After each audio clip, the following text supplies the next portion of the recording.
Oke, saya kali ini akan membahas mengenai operasi-operasi dasar pada himpunan. Jadi kalau kapan hari saya sudah menjelaskan mengenai konsep dasar himpunan itu seperti apa.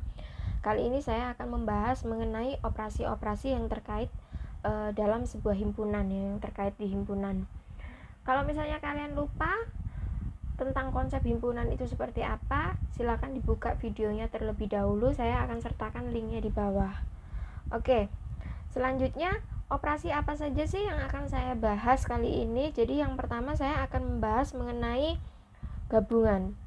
Ya, ini adalah operasi yang pertama, di mana operasi gabungan ini seringkali disebut sebagai union atau perpaduan. Jadi beberapa buku ada yang mengatakan union, beberapa buku lagi ada yang menyatakan atau menyebut sebagai perpaduan. Operasi yang kedua itu adalah irisan. Jadi nanti saya akan membahas ini. Jadi irisan itu seringkali disebut sebagai perpotongan juga. Yang ketiga saya akan membahas mengenai selisih.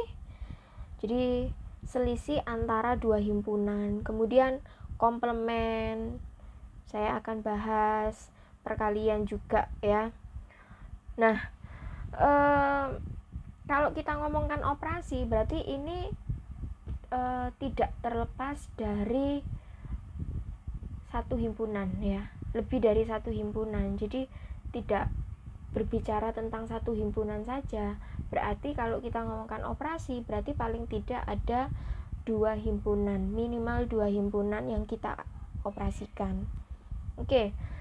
Operasi yang pertama yaitu gabungan, di mana gabungan itu seringkali disebut sebagai perpaduan atau union.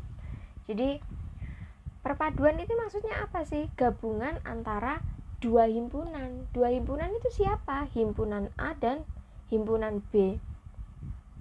Maksudnya apa dua himpunan A dan dua himpunan B ini kok digabung? Maksudnya adalah himpunan dari semua elemen-elemen yang termasuk di dalam A atau B atau keduanya. Jadi gabungan antara himpunan A dan himpunan B ya, itu dinyatakan dengan lambang seperti ini, dibaca A union B. Jadi di sini simbol dari union ya. Simbol dari union itu semacam seperti U terbalik gitu ya, dibaca A union B.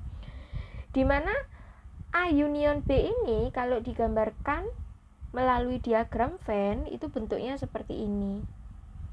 Ya. Ini bentuk diagram Venn dari A union B. Jadi anggotanya adalah yang diarsir seluruhnya ini, yang berwarna biru ini. Ini adalah anggota dari A union B. Oke. Selanjutnya contoh mengenai union atau contoh mengenai gabungan dari dua himpunan A dan dua himpunan B ya. Himpunan A dan himpunan B. Contoh yang pertama adalah diketahui himpunan K itu anggotanya adalah A, B, C, D, E. Nah, himpunan L anggotanya adalah B, D, F, G. Maka, kalau kita ingin mengoperasikan dua himpunan ini antara K dan himpunan L, maka gabungan antara kedua himpunan ini anggotanya siapa saja. Maka K union L adalah kita bisa menjabarkan anggota-anggotanya itu dengan menggabungkan antara elemen-elemen yang terdapat pada himpunan K dengan elemen-elemen yang terdapat pada himpunan L. Nah, sekarang kita lihat hasilnya. Di sini ada A, B, C, D, E, di mana A, B, C, D, E ini terdapat dalam himpunan K, dan di himpunan L, di sini ada B, D, di mana B, D itu kan sudah termasuk di K. Nah, di K juga ada. Berarti pada saat kita mengoperasikan kedua himpunan tersebut, tidak perlu BD-nya ditulis double 2 kali, cukup 1 kali saja. Bukan berarti karena himpunan K ada BD dan himpunan L ada BD terus ditulis 2 kali, tidak seperti itu. Cukup salah satunya saja. Nah, kemudian di sini ada anggota FG, kita tambahkan di sini ya. Jadi K union L adalah A, B, C, D, E, F, G. Itu adalah elemen-elemen setelah dioperasikan. Selanjutnya contoh nomor 2 adalah di mana himpunan A itu elemennya adalah bilangan asli ganjil. Coba sekarang kita jabarkan bilangan asli ganjil itu mulai dari berapa? Misalnya 1, 3, 5, 7, 9, dan seterusnya. Sedangkan himpunan B itu anggotanya adalah bilangan asli genap. Siapakah saja bilangan asli genap? Coba kita jabarkan mulai dari 2, 4, 6, 8, 10, dan seterusnya. Maka kalau kita ingin mengoperasikan kedua himpunan ini dalam sebuah operasi gabungan, maka A union B anggota-anggotanya adalah X bilangan asli. Karena bilangan himpunan A di sini anggotanya adalah 1, 3, 5, 7, 9 dan seterusnya, sedangkan himpunan B anggotanya adalah 2, 4, 6, 8. Kalau digabungkan bisa 1, 2, 3, 4, 5, 6, dan seterusnya. Berarti dia termasuk elemen dari bilangan asli. Selanjutnya contoh yang nomor 3, saya memiliki himpunan C di mana anggota-anggotanya adalah 2, 4, 6, dan 8 dan seterusnya. Sedangkan himpunan D anggotanya adalah 4, 8, 12 dan seterusnya. Maka elemen-elemen dari C union D itu siapa saja? Maka elemen-elemennya adalah 2, 4, 6, 8, 12 dan seterusnya. Jika kita lihat di sini punya 2, di sini punya 4, di sini punya 4. Tetapi cukup kita tuliskan satu saja. Di sini punya 8, di sini punya 8. Cukup kita tuliskan satu saja. Sedangkan sisa anggotanya bisa kita tambahkan di sampingnya. 2, 4, 6, 8, 12 dan seterusnya. Jika kita telisik lebih jauh, maka anggota-anggota atau elemen-elemen dari C union D itu termasuk dari himpunan C.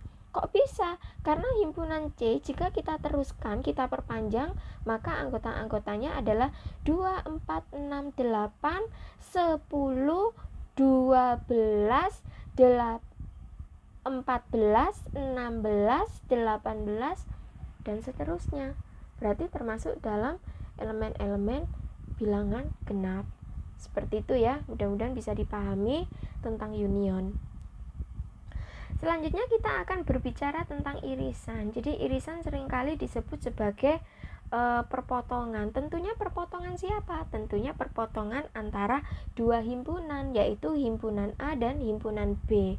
Maksudnya apa sih? Maksudnya adalah himpunan dari elemen-elemen yang dimiliki bersama oleh A dan oleh B, yaitu elemen yang termasuk di A juga termasuk elemen di B. Jadi himpunan A punya elemen siapa yang kembar di B, atau himpunan B punya elemen siapa yang kembar di A. Inilah yang disebut sebagai irisan atau perpotongannya.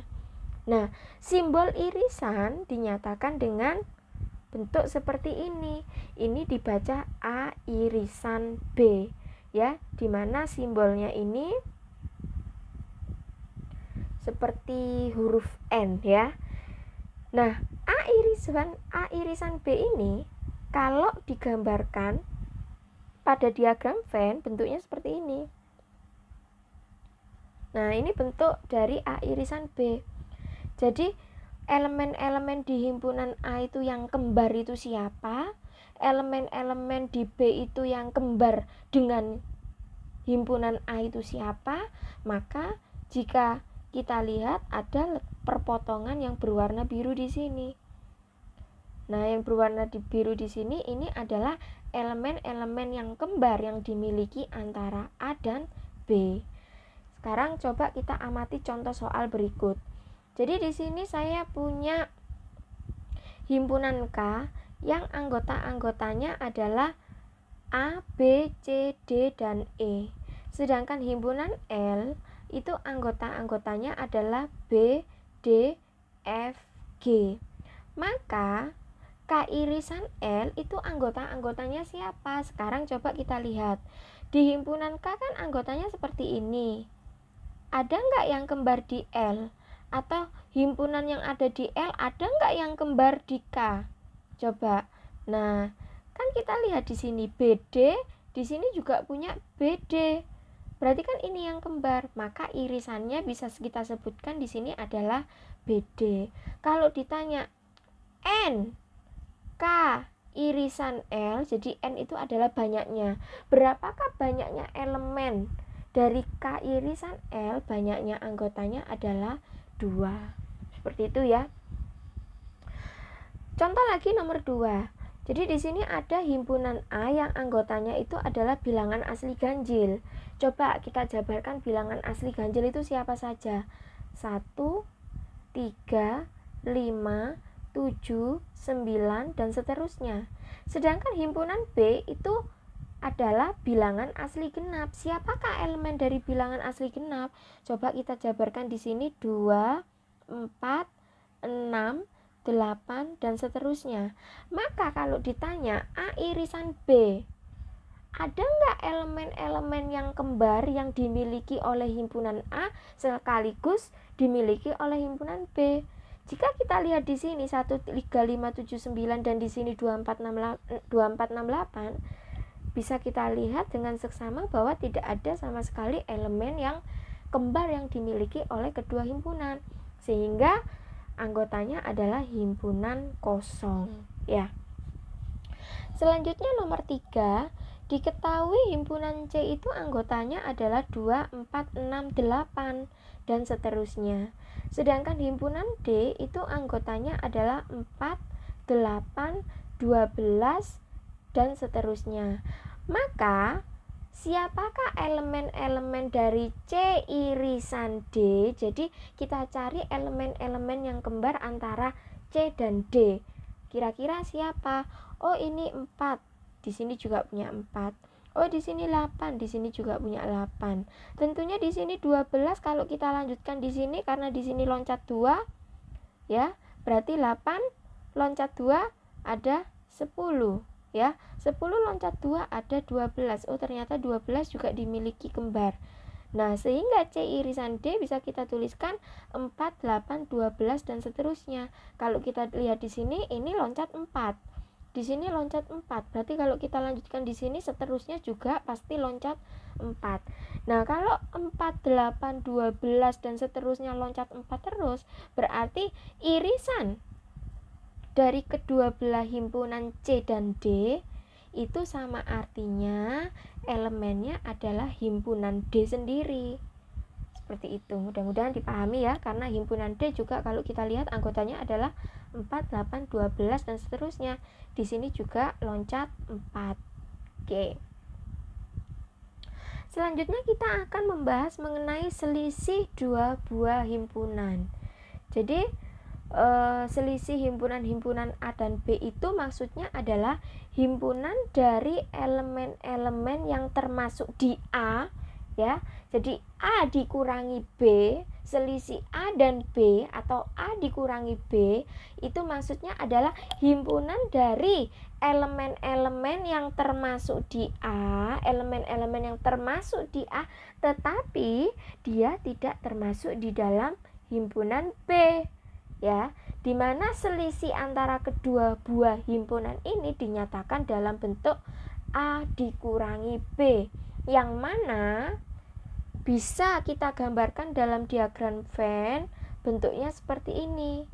Jadi selisih A dikurangi B, siapakah elemennya? Elemennya yang arsiran warna biru. Ini adalah hasil dari A dikurangi B.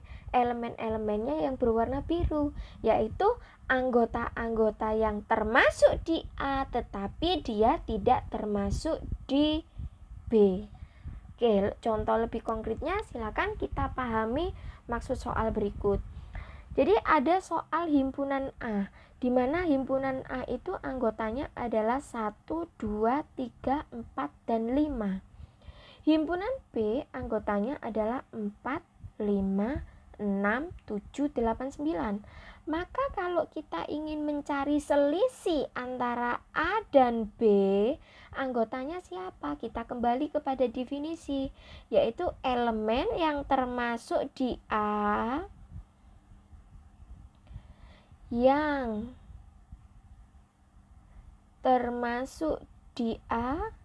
tetapi tidak termasuk di B. Oke. Jadi kita pahami antara elemen-elemen pada himpunan A dan elemen-elemen pada himpunan B. Mana nih kira-kira yang termasuk, ya? Saya ganti. Yang termasuk di A tetapi tidak di B. Nah, kita lihat yang termasuk di A 1, 2, 3. Nah, kalau 4, 5 ini dia ada di B, maka ini tidak boleh kita masukkan. Karena 4 dan 5 dia juga anggotanya B. Sehingga A dikurangi B cukup kita menuliskan 1, 2, 3. Oke, dari sini semoga bisa dipahami. Nah, sekarang kalau misalnya dibalik B dikurangi A. Nah, kalau B dikurangi A berarti kita kembali ke definisi elemen-elemen yang termasuk di B, yang termasuk di B tetapi tidak termasuk di A. Siapakah yang termasuk di B tetapi tidak di A? Ya jelas ini 6, 7, 8, 9. 6, 7, 8, 9 itu elemen yang dimiliki B. Tetapi 4, 5 itu kan dimiliki oleh A. Jadi jangan dimasukkan. Cukup kita memasukkan 6, 7, 8, 9. Oke, semoga bisa dipahami. Selanjutnya yang soal nomor 2. Oke, diketahui elemen E itu adalah 1, 3, 5, 7, 9, dan seterusnya. Sedangkan yang F elemennya adalah 2, 4, 6, dan 8.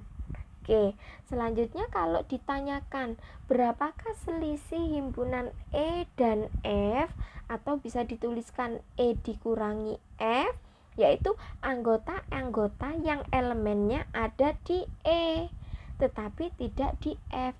Nah, yang anggota-anggotanya di E kan 1, 3, 5, 7, 9. Kan tidak ada ya anggota yang tidak termasuk di B ya. Yang tidak termasuk di B kan tidak ada, semuanya di E semua. Nah, berarti bisa kita tuliskan 1, 3, 5, 7, 9. Atau dalam kata lain, elemen-elemen ini adalah anggota dari himpunan E sendiri. Bagaimana kalau F dikurangi E?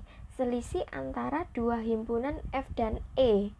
Jadi yang termasuk elemen-elemen di F tetapi tidak termasuk di E siapa ya? 2, 4, 6, 8. Ada nggak anggota yang tidak termasuk di E? Nggak ada. 2, 4, 6, 8 semuanya miliknya F. Nah, ini bisa kita tuliskan. Atau dalam kata lain, ini adalah anggota himpunan F sendiri. Oke. Selanjutnya kita akan mempelajari tentang komplement. Jadi komplement dari sebuah himpunan A. Komplement dari sebuah himpunan A itu maksudnya adalah himpunan dari elemen-elemen yang tidak termasuk di A.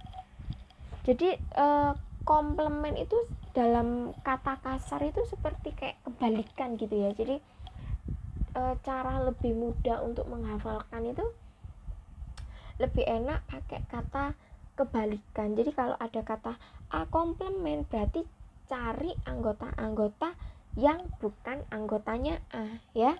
Jadi kalau kita baca definisinya di sini adalah himpunan dari elemen-elemen yang tidak termasuk di A, yaitu selisih dari himpunan semesta U dan A ya. Selisih dari himpunan semesta U dan A, di mana selisih tadi itu kan pengertiannya elemen-elemen dari himpunan U yang tidak termasuk pada elemen A, jangan dimasukkan. Jadi yang kita masukkan elemen-elemen DU saja. Nah, jadi jika kita lihat di sini, A komplement bisa dinyatakan dalam bentuk A pangkat petik 1 seperti ini, atau A pangkat C, ini dibaca A komplement. Anggotanya siapa ya? Anggotanya seluruh ini. Jadi yang di luar ini adalah semesta pembicaranya ini, ya. Dimana anggota B ini juga termasuk dalam anggotanya. Jadi yang anggota A itu tidak disebutkan karena di sini yang ditanyakan A komplement. Berarti gampangannya kebalikan dari A. Yang tidak termasuk anggotanya A jangan disebutkan. Ya. Oke. Selanjutnya contoh. Diketahui elemen U. Himpunan U itu anggotanya adalah 1, 2, 3, sampai 10. Sedangkan himpunan A, jadi ini adalah semesta pembicaranya ya.